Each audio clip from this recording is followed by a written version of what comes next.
அனைவருக்கும் வணக்கம். நான் doctor MS Usha Nandhini, Siddha physician, lotus women care hospital, இந்தியாவின் முதல் பெண்களுக்கான பிசிஓஎஸ் சித்த மருத்துவமனை, சாய்பாபா காலனி, கோயம்புத்தூர், கேகே நகர், சென்னை. இனியவை என்ற நிகழ்ச்சியில் தொடர்ந்து நம்ம பெண்கள் சார்ந்த பல ஆரோக்கிய குறிப்புகளை பார்த்துட்டு வரோங்க. அந்த வகையில் இன்னைக்கு நம்ம சொல்லக்கூடியது கர்ப்பம் ஆகிறதுக்காக முயற்சிக்கக்கூடிய பெண்கள், குறிப்பாக அந்த ப்ரீ கன்சம்ஷன் பீரியட் அப்படின்னு சொல்கிறோம். நம்ம ட்ரை பண்ணிகிட்ருக்கோம், ஒரு 3 months 6 monthsக்குள்ளே நம்ம கன்சீவ் ஆகிடணும் அப்படிங்கிற ஸ்டேஜில் இருக்கக்கூடியவங்க என்னெல்லாம் உணவுகளை எடுத்துக்கக்கூடாது, அதுவும் குறிப்பாக இந்த பீரியட்ஸ் டைம் நெருங்க போது பாசிட்டிவாக நான் எக்ஸ்பெக்ட் பண்ணுறேன் அப்படிங்கிற காலகட்டத்தில் கட்டாயம் இந்த உணவுகள்லாம் சேர்த்தக்கூடாது. ஸோ கர்ப்பமாகறதுக்காக முயற்சிக்கக்கூடிய பெண்கள் கட்டாயம் சேர்க்கக்கூடாத உணவுகள்லாம் என்ன அப்படிங்கிறத பற்றி தான் இன்றைக்கி நிகழ்ச்சியில் நம்ம பார்க்க போகிறோம். ஸோ ஃபர்ஸ்ட் திங் பார்த்தோன்னா காஃபி, டீ. இது ரெண்டுலேயுமே கெஃபைன் அப்படிங்கிற பொருள் இருக்கு இல்லையா, அது என்ன பண்ணோன்னா அந்த ஃபார்மான கருப்பையில் பதியறதை தடுக்கக்கூடிய தன்மை உடையதாக இருக்குது. ஸோ இம்ப்ளான்டேஷன் ஃபெயிலியர் அப்படின்னு சொல்கிறோம். ஸோ என்னால் காஃபி டீ இல்லாமல் இருக்கவே முடியாது டாக்டர் அப்படின்னு சொல்கிறவங்க கூட நீங்கள் ப்ரெக்னென்சிக்காக ட்ரை பண்ணுறீங்க அப்படின்னு சொன்னால் கண்டிப்பாக அந்த காலகட்டத்தில் நீங்கள் காஃபி டீயை அவாய்ட் பண்ணித்தான் ஆகணும். அடுத்து ரெண்டாவது விஷயம் பார்த்தோம் அப்படின்னு சொன்னால் ஹை மெர்க்குரியல் கண்டென்ட் இருக்கக்கூடிய மீன் வகைகள். நமக்கு தெரியாது, நம்ம மீன் வாங்கி சாப்பிட்ருவோம் வீட்டில். ஆனால் அதில் ஒரு வேளை நம்ம ஒரு 20 நாள் 25 நாள் கிராஸ் ஆகிடுச்சு அப்படிங்கும்பொழுது வீட்டில் மீன் வாங்கிட்டு வராங்க, நம்ம நல்லா விரும்பி நிறையா சாப்பிட்டுட்டோங்கும் பொழுதே அதுவே அபார்ஷனுக்கு காரணமாக அமையும்.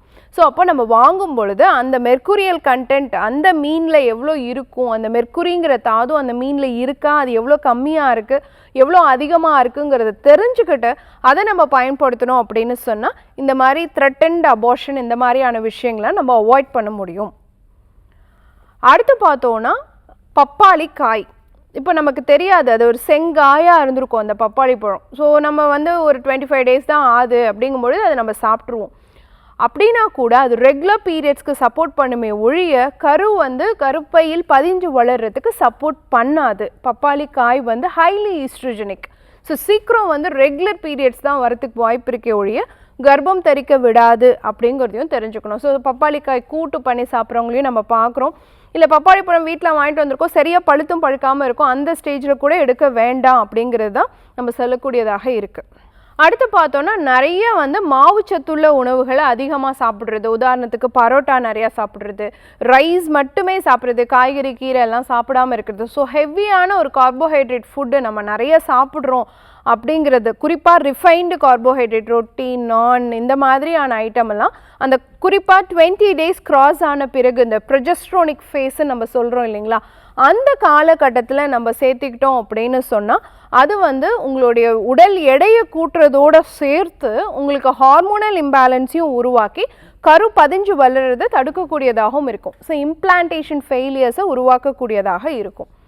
அதே மாதிரி நிறைய எண்ணெயில் பொரித்த வறுத்த உணவுகள் குறிப்பாக அந்த காலகட்டத்தில் ஒரு 3 months பீரியடில் நம்ம எடுக்கவே கூடாது. அது உடல் எடையை கூட்டுறது ஒரு பக்கம், இன்னொரு பக்கம் ஹார்மோனல் இம்பேலன்ஸ், இன்னொரு பக்கம் நம்மளுடைய ஹார்மோன் ப்ரொடக்ஷனையே தடுக்கக்கூடியதாக இருக்கும். ஸோ ப்ரொஜெஸ்ட்ரோனே இல்லாமல் ஓவிலேஷனே நடக்காமல் போகிறதுக்கான வாய்ப்பு நீங்கள் அதிகமான எண்ணெய் சத்துள்ள உணவுகளை எடுக்கும் பொழுது உருவாயிடும் அப்படிங்கிறதையும் நம்ம தெரிஞ்சுக்கணும்.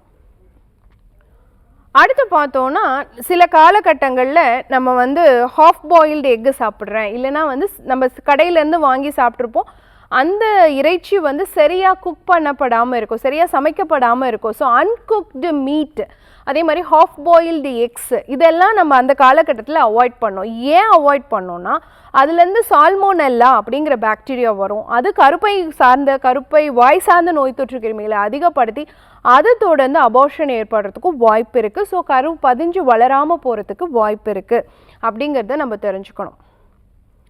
அடுத்து பார்த்தோன்னா சோய் ப்ராடக்ட்ஸ். இன்றைக்கி சோயா நமக்கு மட்டனுக்கு மாற்று, நான் வெஜிடேரியன் சாப்பிட்றவங்க இல்லாமல் வெஜிடேரியன் மட்டும்தான் சாப்பிட்றவங்களா இருந்ததுன்னா நம்ம அசைவம் சாப்பிடக்கூடாதுங்கிற நிலையில் சோயா வந்து ஒரு ஆல்டர்னேட்டிவாக நம்ம எடுத்துக்கிறோம். ஆனால் இந்த கர்ப்பமாகறதுக்காக முயற்சி செய்யக்கூடிய அந்த 3 மாதத்துலேருந்து 6 மாத காலகட்டங்களில் கண்டிப்பாக சோயா ப்ராடக்ட்ஸ் எடுக்கக்கூடாது. அந்த மாதிரி எடுக்கும் பொழுதும் நமக்கு வந்து கருப்பையில் கரு பதிஞ்சு வளராமல் போகிறதுக்கான வாய்ப்பு இருக்குது. ஸோ கர்ப்பமாக முயற்சிக்கக்கூடிய பெண்கள் அது சோயா கொட்டையாக இருந்தாலும் சரி, இல்லை அந்த சங்க்ஸ்ன்னு சொல்லக்கூடிய மீல் மேக்கராக இருந்தாலும் சரி, எந்த வகையிலையுமே நம்ம எடுக்கிறத வந்து தவிர்க்கிறது ரொம்ப ரொம்ப நல்லதாக இருக்கும். அடுத்து அதிகமான உப்புச்சத்துள்ள உணவுகள். நமக்கு அந்த கிரேவிங்ஸ் வந்து அப்போ அதிகமாக இருக்கும். சரி, நீங்கள் உப்பை அதிகமாக சேர்த்து உங்கள் ரத்தத்தில் சோடியமோட கண்டென்ட் வந்து அதிகமாகும். அது ரத்த அழுத்தத்தை அதிகப்படுத்தி அதை தொடர்ந்து அபார்ஷன் ஏற்படுறதுக்கு வாய்ப்பு இருக்குது. ஸோ அந்த 3 months to 6 months இனிப்பு சார்ந்த உணவுகளை குறைச்சி சாப்பிட்றோம் அப்படிங்கிறத தாண்டி உப்பு நிறைந்த உணவுகளையும் கம்மி பண்ணிடணும். உப்பு நிறையா சாப்பிட்றத வந்து அவாய்ட் பண்ணும். கிரேவிங் இருக்கும், ஆனால் அதை கம்மி பண்ணிக்கிறது ரொம்ப ரொம்ப இம்பார்ட்டன்ட். அதே மாதிரி செயற்கையான இனிப்பு ஊட்டிகள் வந்து சேர்க்கப்படுது இல்லையா, சாக்ரின், அஸ்பார்டம், இந்த மாதிரியான விஷயங்கள்லாம் சேர்க்கப்படுது. இந்த செயற்கையான இனிப்பு சுவை கொடுக்கக்கூடிய விஷயங்கள்லாம் என்ன பண்ணும் அப்படின்னு கேட்டிங்கன்னா, உங்களுடைய கரு வந்து கருப்பையில் பதிஞ்சு வளர்கிறத தடுக்கும். குறிப்பாக அந்த காலகட்டத்தில் தான் நம்ம வீட்டில் ஏதாவது ஒரு பர்த்டே பார்ட்டி வரும், நம்ம ஏதாவது தெரியாமல் ஒரு கேக்கு சாப்பிடுவோம், அதுவே காரணமாக இருக்கலாம். அதே மாதிரி ஐஸ்கிரீம் அடிக்கடி வாங்கி சாப்பிட்றது, ஏன்னா அதில் எல்லாமே பார்த்திங்கன்னா நேச்சுரல் சுகரை காட்டிலும் ஆர்டிஃபிஷியல் ஸ்வீட்னஸ் தான் அதிகமாக ஆட் பண்ணுறாங்க.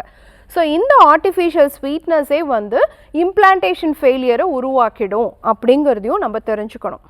அப்புறம் என்னோட ஒரு பேஷண்ட் என்ன பண்ணாங்கன்னு பார்த்தீங்கன்னா, அவங்களுக்கு ப்ரெக்னென்சி கன்ஃபார்ம் ஆயிருந்தது. அவங்க வீட்டில் சொல்லியிருக்காங்க உடனே குங்குமப்பூ குடித்தா நல்லது அப்படின்னு சொல்லிட்டு. ஸோ அவங்க என்ன பண்ணிட்டாங்க, ஃபஸ்ட்டு ட்ரைமாஸ்டர்லேயே, அதாவது முதல் 3 மாத காலத்தில் வந்து கண்டிப்பாக குங்குமப்பூ எடுக்கக்கூடாது. ஆனால் அந்த காலத்தில் அவங்க என்ன பண்ணிட்டாங்க, பாலில் குங்குமப்பூ போட்டு வேக வச்சு சாப்பிட்டாங்க. அதுவே அவங்களுக்கு வந்து வெஜைனல் ப்ளீடிங்கை உருவாக்கிடுச்சு. பட் என்கிட்ட ஃபோன் பண்ணி சொன்னோடனே நம்ம அதை நிறுத்த சொல்லிவிட்டு அவங்க சேஃப் ஆகிட்டாங்க. ஆனால் முதல் 3 மாத காலகட்டத்தில் கண்டிப்பாக குங்குமப்பூ குழந்தைக்கு நல்லதாக இருந்தாலும் எப்போ எடுக்கணும்னா கடைசி 3 மாதம் எடுத்துக்கலாம். முதல் 3 மாத காலத்தில் எடுக்கக்கூடாது. ஸோ நான் இப்போ சொன்ன உணவுகள் எல்லாமே பார்த்தீங்க அப்படின்னு சொன்னால் கர்ப்பமாகறதுக்காக முயற்சி செய்யக்கூடிய பெண்கள் கட்டாயம் எடுக்கக்கூடாது. அப்போது ஒரு சேஃப் அண்ட் ஹெல்தி ப்ரெக்னென்சிக்கு இது சப்போர்ட்டிவாக இருக்கும். பயன்படுத்தி பாருங்கள். இதே மாதிரி இன்னொரு ஆரோக்கிய குறிப்போடு நான் உங்களை சந்திக்கிறேன். இயற்கையோடு இணைவோம், ஆரோக்கியமாக இருப்போம், ஆனந்தமாக வாழ்வோம். நன்றி, வணக்கம்.